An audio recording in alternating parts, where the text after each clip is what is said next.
everyone, my name is Allison Burton, and I'm the programmer for the North Adams Library. Now remember, this year's summer reading program theme is Imagine Your Story, but today's theme is dragons. So I'm going to start with a rhyme called 10 Dizzy Dragons.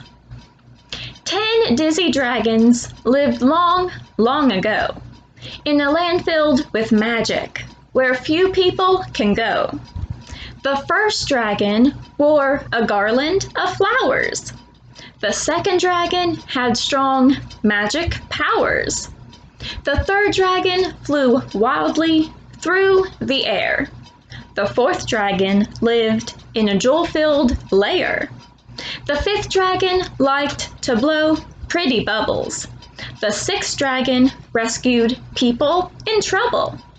The seventh dragon wore a crown made of gold. The eighth dragon had a heart brave and bold. The ninth dragon was very sad. He was a bit of a crier. The 10th dragon breathed smoky red fire.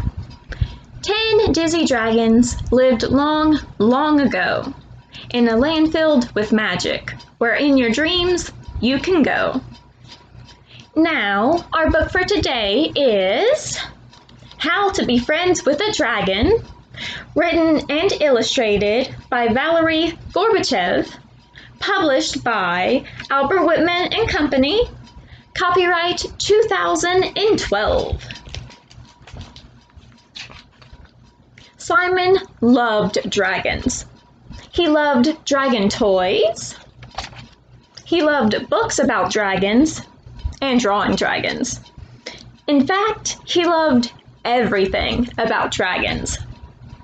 Do you want to know a secret? Simon asked his sister, Emma. Sure, said Emma. I want to make friends with a dragon, said Simon. Well, said Emma, if you want to make friends with a dragon, you must remember the rules. If you ever meet a dragon, don't show that you are scared of him. Okay, said Simon, but I won't be scared. And don't try to scare him, said Emma. Okay, Simon agreed, I won't. You should try to be nice to the dragon, Emma said. Then maybe he'll invite you to his castle. I will give him a big bunch of flowers, said Simon. You know, you'll be the dragon's guest, so you better behave yourself, said Emma. Don't swing on the dragon's tail, and don't hop on the stairs.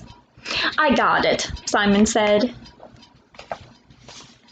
When the dragon shows you pictures of his ancestors, don't say they look frightening, said Emma. Of course I won't, cried Simon. I love pictures of dragons.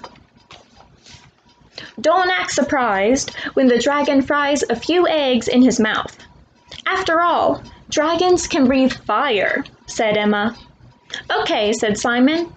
And don't forget to say thank you for lunch, said Emma.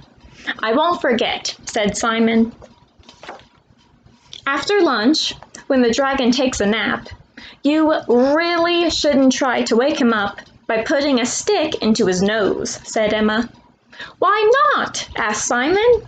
Don't you think he'd like a little joke? It's not a good idea to play jokes on a dragon. Dragons don't just breathe fire, they sneeze fire, said Emma. I understand, said Simon. After his nap, if the dragon takes you flying on his back, don't forget to wear your seatbelt, said Emma. Okay, said Simon. I won't forget. And don't even think of bringing that dragon to school to introduce him to your friends, Emma said. That's too bad, because I am sure they would love to meet him. But it's okay.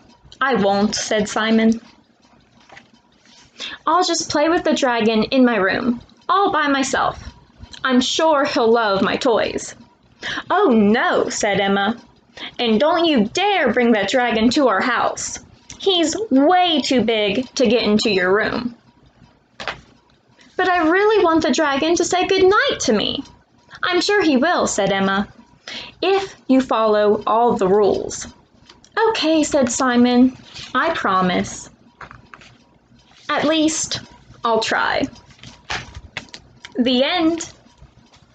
Now, a craft you can make to go along with this book is a flying dragon, and another dragon book you can read is When a Dragon Moves In by Jody Moore, which is available using your library card and PIN number on Hoopla Digital.